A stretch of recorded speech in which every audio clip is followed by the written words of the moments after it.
Vous écoutez Samedi de lire avec l'auteur invité d'Amélie Boivin-Henfield au FM 103.7. Mon auteur invité cette semaine, c'est l'auteur Chloé Varin. Et Chloé, je vois dans ton parcours que tu as toujours fait des trucs liés à la littérature. Tu as été libraire, tu as été chroniqueuse littéraire, là, on l'a rendu auteur. Oui. Alors, t'aimais lire, je crois bien, quand t'étais petite, sûrement? J'adorais lire. Je pense que c'est ma grand-mère ma grand-mère paternelle qui m'a donné vraiment le goût de la lecture. Elle était enseignante au primaire, puis elle me disait que les livres, c'est mes amis, il faut que j'en prenne soin, il faut que je les traite bien comme je voudrais être traitée. Donc, effectivement, justement, je passais des heures... incroyable, incalculable avec les livres. Puis je développais aussi des attachements très forts avec les personnages. Donc, vraiment, en fait, moi, je pensais devenir comédienne. Mais curieusement, c'est ça, j'étais passionnée de lecture. Dès 16 ans, en fait, j'ai commencé à travailler comme réceptionniste pour Québec Livre, qui était un distributeur de livres à l'époque. Ensuite, ça a été les salons du livre, le Salon du livre de Montréal.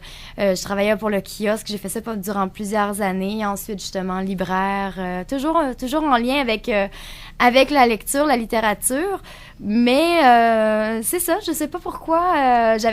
On dirait que j'entrevoyais pas ça comme un rêve possible d'écrire, de publier.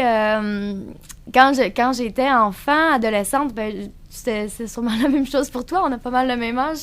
Les auteurs étaient très établis, c'était des auteurs, les auteurs québécois, bon, c'était la courte échelle, c'était Québec-Amérique, c'était des auteurs qui avaient 60 livres derrière la cravate, qui avaient les cheveux blancs pour la plupart. Donc, on dirait que c'est ça, c'était pas une possibilité pour moi. C'est vraiment avec l'université, justement, en création littéraire que j'ai commencé à prendre confiance aussi en ma plume, puis en me dire, ben oui, il y a peut-être possibilité de publier un jour, d'autant plus que, justement, je recevais des bons commentaires des gens de ma cohorte, des enseignants et tout. Tu lisais quoi lorsque tu étais enfant? Ben, j'ai commencé à lire... j'ai été très chanceuse. Une bonne amie de ma demi-sœur m'avait offert sa collection complète des livres de la courte échelle. Wow! Ouais, parce qu'elle était rendue trop vieille. Elle les avait tous lus. Donc là, ça m'a pris quand même quelques années, là, passer à travers toute cette belle collection-là. Et déjà, à 11-12 ans, là, j'ai découvert les romans policiers. Là c'était Christine Brouillette, Mary Higgins Clark. Donc, c'était vraiment littérature.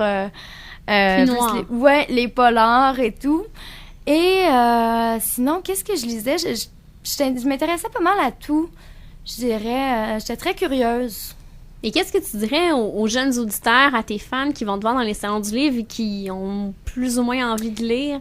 Ben moi, je pense que ça existe pas quelqu'un qui n'aime vraiment pas la lecture. Je pense que la personne en question, elle a jamais trouvé le bon livre pour elle, le bon pour elle ou pour lui, le bon type de livre, parce qu'il y a tellement de tout. Il y a des livres documentaires sur les planètes, les animaux, sur les sports. T'as des romans, la bande dessinée. C'est tellement varié. Les sujets sont tellement variés aussi.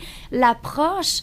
Donc, je pense qu'il y a toujours moyen, justement, de trouver quelque chose qui va nous interpeller, qui va venir nous chercher. Puis, moi, le plus beau commentaire, là, je dirais que je reçois par rapport à la série, c'est ça, là, souvent, qui revient, justement, des parents ou même le lecteur lui-même qui me dit « Ah, moi, je détestais la lecture avant de découvrir ta série. Puis là, j'ai dévoré les 3 premiers tomes en 2 semaines. » Donc, je me dis « Wow! » Puis là, ça leur a donné envie de lire autre chose. Donc là, je leur fais des suggestions en lien avec les sports ou... Donc ça, c'est vraiment le plus beau commentaire qui revient quand même souvent aussi. Et l'inverse est aussi vrai dans la mesure où des lecteurs ou plus intellectuels qui viennent me dire « Hey, wow, tu m'as donné envie de faire du sport. » J'ai une lectrice à Montréal qui est arrivée avec sa planche, qui voulait me faire dédicacer. Elle avait acheté un skateboard et grâce à la série, justement, elle avait été impressionnée par Annabelle et tout. Et là, j'ai eu un message d'elle cette semaine. Elle a remporté un concours de skate Donc, je suis pas mal fière d'elle. C'est le fun. Je me dis, c'est des belles réussites pour moi, justement, de donner envie de lire et de donner envie de faire du sport aux jeunes. C'est extraordinaire. Et ce qui est bien avec Planche d'enfer, c'est que ça s'adresse autant aux filles qu'aux garçons. Oui, là. oui, tout à fait. Et, justement, c'est ça. Au départ, c'était ça mon gros défi aussi. Je me disais, comment est-ce que je vais réussir à rejoindre... Parce qu'on avait aussi ciblé la série pour les 10 à 15 ans. Donc, je me disais, ouf, un garçon de 10 ans et une fille de 15 ans, c'est pas la même place, ça n'a pas les mêmes intérêts, ça pense pas les mêmes choses. Donc, comment est-ce que je vais justement réussir à rejoindre tout ce beau monde-là? Et finalement, je suis vraiment surprise de voir à quel point mon public est varié et large. Ça rejoint, c'est ça, justement un public plus large que je croyais. Des lecteurs, des bons lecteurs de 9 ans, 8-9 ans. Des lecteurs aussi de 16, 17, 18 ans. J'ai des lectrices au cégep qui ont commencé, ils ont parti une mode. Là, donc, là, les planches d'enfer circulent dans leur cégep. Je me disais, waouh, c'est fantastique. Vraiment. Ben, c'est peut-être des jeunes qui t'ont suivi quand ils étaient comme plus vers la fin de la tranche d'âge visée, puis que là, ils veulent continuer à te suivre. Oui. Et est-ce que tu lis encore beaucoup, Chloé? Oui. J'aime tellement lire, en fait, que des fois, je me perds un peu là-dedans. Là. Si je commence un bon roman, après ça, c'est difficile de le mettre de côté pour faire ce que j'ai à faire, finalement, pour le travail. Surtout, bon, tu sais un peu c'est quoi travailler de la maison, faire son propre horaire, ça prend de la discipline. Mm-hmm. Donc, des fois, on va travailler très tard, des fois, les fins de semaine aussi. Mais des fois, on peut se permettre, justement, de prendre une petite pause lecture. Donc, encore aujourd'hui, je lis vraiment de tout. Je dois dire que j'ai un gros faible pour la littérature jeunesse. Je me dis tout le temps, mais là, faudrait que je me tienne à jour dans mes lectures grand public, pour adultes et tout.